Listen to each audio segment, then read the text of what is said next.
जय हिंद, जय भारत दोस्तों। मैं पुष्पेंद्र गौड़ पुनः आप सभी का स्वागत करता हूं मेरी चैनल गणित की चौपाल पर।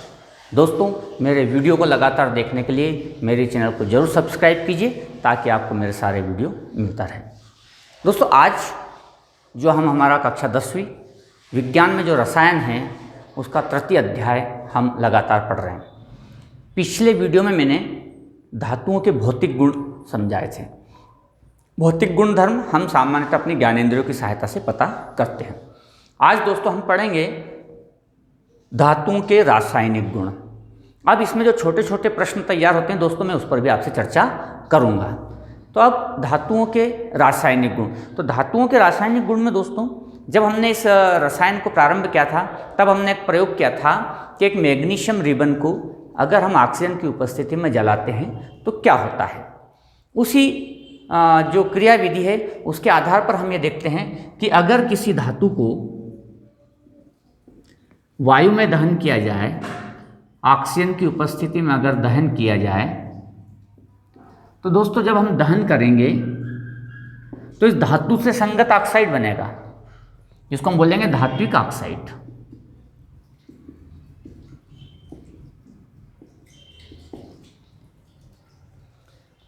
तो इस प्रकार से अगर धातुओं का वायु में दहन किया जाए तो उस धातु का संगत ऑक्साइड बनता है। लेकिन यहाँ पर ध्यान रखना दोस्तों, सभी धातुओं में एक समान अभिक्रिया नहीं होती, हम उस पर चर्चा करेंगे। जैसे कि अगर मैं मैग्नीशियम को ऑक्सीजन की उपस्थिति में दहन करता हूँ तो मैग्नीशियम ऑक्साइड बनता है। इसी प्रकार से दोस्तों, अगर आप कॉपर को ऑक्सीजन की उपस्थिति में दहन करते हैं तो कॉपर जलता तो नहीं है, लेकिन इसके ऊपर एक काले रंग की परत चढ़ जाती है। ऐसे ही अगर आप एल्यूमिनियम को ऑक्सीजन की उपस्थिति में अगर दहन करते हैं तो आपको एल्यूमिनियम का ऑक्साइड Al2O3 आपको प्राप्त होगा। तो दोस्तों, इस प्रकार से एक परिणाम निकल के आता है कि जब धातुओं को वायु में दहन किया जाता है तो ये धात्विक ऑक्साइड बनाते हैं। सामान्यतः दोस्तों ये जो धात्विक ऑक्साइड होते हैं ये क्षारीय प्रकृति के होते हैं। जैसे कि कॉपर ऑक्साइड एक क्षारीय प्रकृति का धात्विक ऑक्साइड है। लेकिन कुछ ऑक्साइड जैसे कि aluminium oxide, zinc oxide, aluminium oxide, zinc oxide, ये जो ऑक्साइड होते हैं दोस्तों, ये दोनों तरह की प्रकृति को बताते हैं, अम्लीय प्रकृति एवं क्षारीय प्रकृति। इस प्रकार के ऑक्साइड को उभयधर्मी ऑक्साइड कहा गया।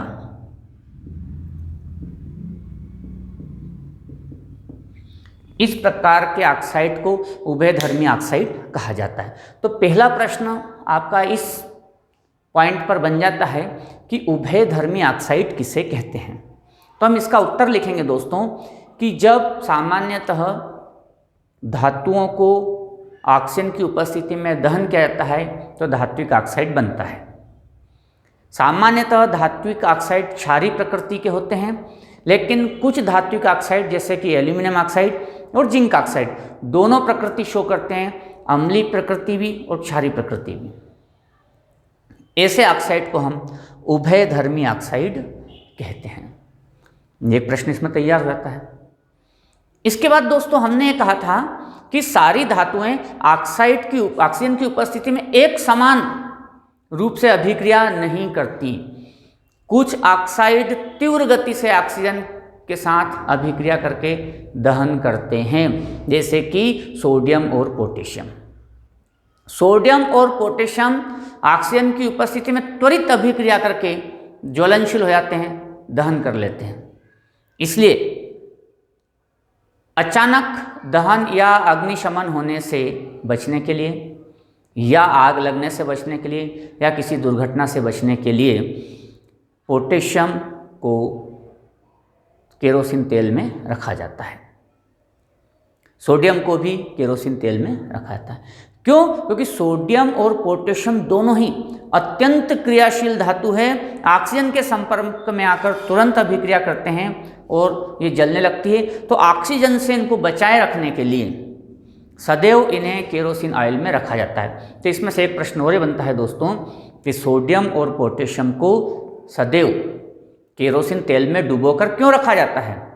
तो हम इसका उत्तर लिखेंगे कि सोडियम और पोटेशियम दोनों ही अत्यंत क्रियाशील धातु हैं और ये धातुएं ऑक्सीजन की उपस्थिति में या ऑक्सीजन के संपर्क में आकर तुरंत जलने लगती है।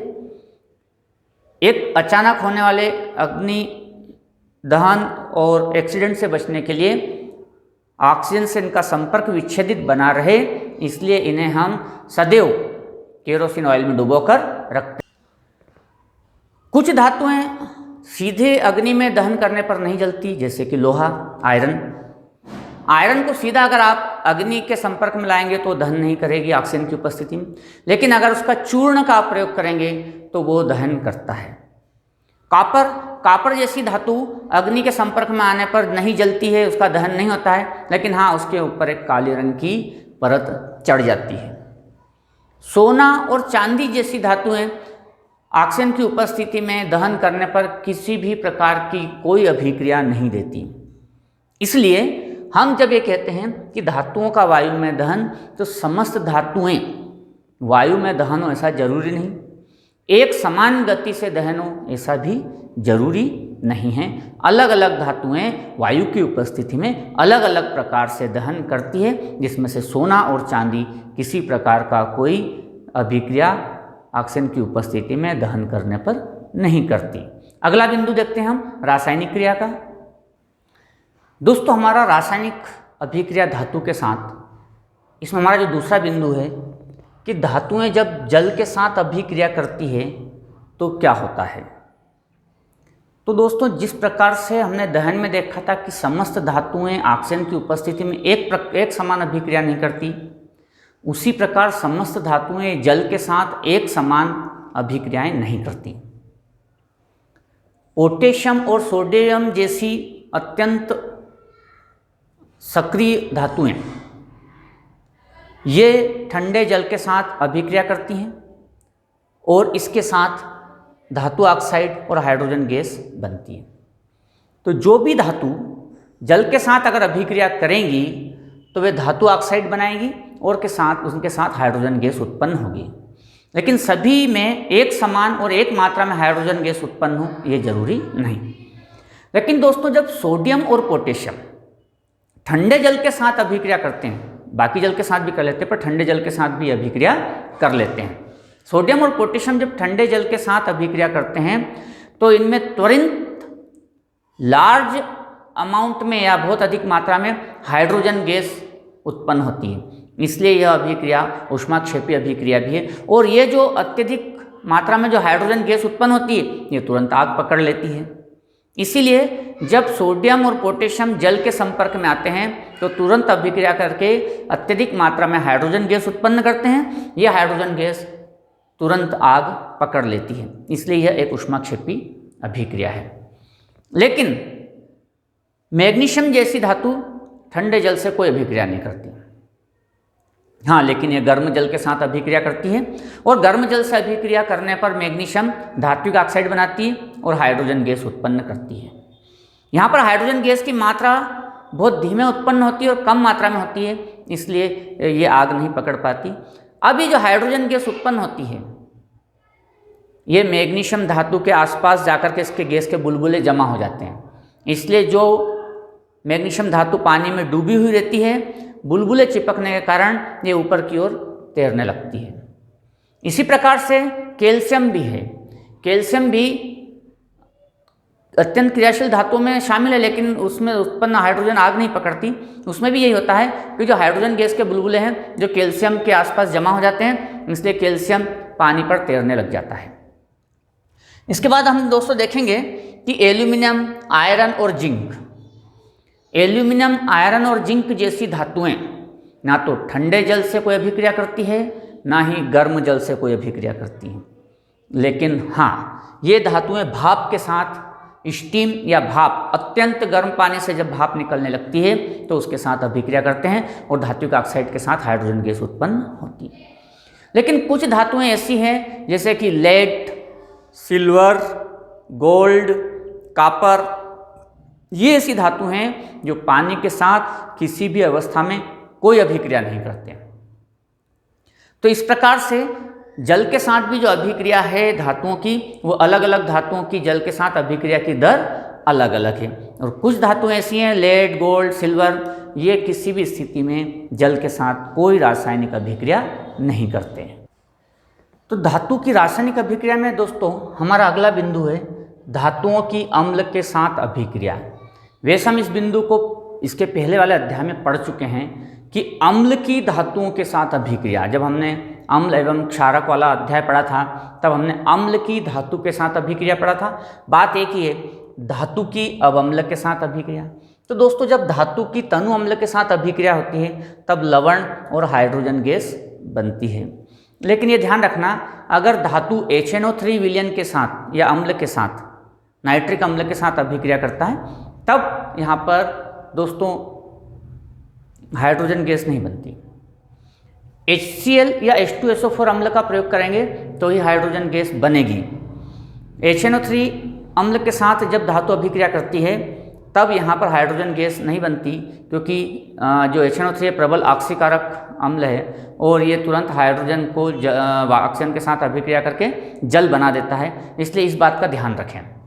और इसके बारे में हमने अम्ल वाले अध्याय में पढ़ रखा है, इसलिए आप वहाँ पर, या रिएक्शन वहाँ पर हमने पढ़ी थी जिंक की H2SO4 के साथ, तो यहाँ पर जिंक SO4 और हाइड्रोजन गैस अलग हो जाती है।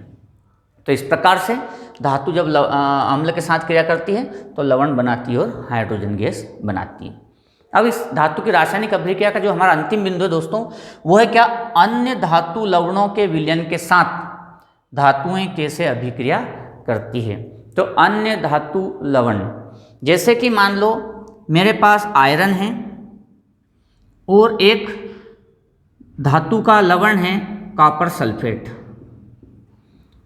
तो ये तो दोस्तों धातु A हो गई। ये B धातु का लवण है कॉपर सल्फेट। जब ये इसके साथ अभिक्रिया होगी तो धातु A धातु B को प्रतिस्थापित करती है। प्रतिस्थापन विधि भी है जो हम पढ़ चुके हैं। तो ये हो जाएगा FeSO4 प्लस कॉपर अलग हो जाती है। लेकिन दोस्तों यहाँ पर ये ध्यान रखना होगा कि जो एक अकेली धातु है ये ज़्यादा क्रियाशील होनी चाहिए उस धातु से जिसका लवण है। तो यहाँ पर कॉपर सल्फेट का जो लवण है तो कॉपर कम क्रियाशील है और आयरन अधिक क्रियाशील है, तभी अभिक्रिया होगी। लेकिन अगर आपने ऐसे धातु का लवण लिया है जिसकी धातु अधिक क्रियाशील है और एक अकेली धातु कम क्रियाशील है, तब यह अभिक्रिया संपन्न नहीं होती। इसलिए जब हम एक धातु A लेते हैं और दूसरी धातु B का लवण लेते हैं तो धातु A अधिक क्रियाशील होनी चाहिए किसकी तुलना में, B की, जो कि इसका लवण है, तभी यह अभिक्रिया संपन्न होती है। तो दोस्तों धातुएं जो अभिक्रिया करती है वो इस बात पर निर्भर करती है कि उनकी सक्रियता कितनी है। अत्यधिक सक्रिय धातुएं जैसे कि सोडियम, पोटेशियम बहुत तुरंत अभिक्रियाएं करती है। कुछ मीडियम रेंज की सक्रिय धातु होती है, कुछ अत्यंत कम सक्रिय धातु होती है और कुछ धातुएं बिल्कुल निष्क्रिय होती हैं, वो कोई अभिक्रिया नहीं देती, जैसे कि सोना, चांदी, ये निष्क्रिय धातुओं में शामिल होती हैं। तो धातुएं अभिक्रिया कितनी तीव्र गति से करेगी ये निर्भर करता है कि उसमें कितनी सक्रियता है। तो सक्रियता टेबल आपको पुस्तक में दी गई है, याद नहीं करना है, लेकिन अगर आप एक दो बार पढ़ेंगे तो उनकी सक्रियता को समझ जाएंगे। हम पुनः आपसे मिलेंगे एक नए बिंदु के साथ इसी अध्याय में। तब तक के लिए जय हिंद, जय भारत।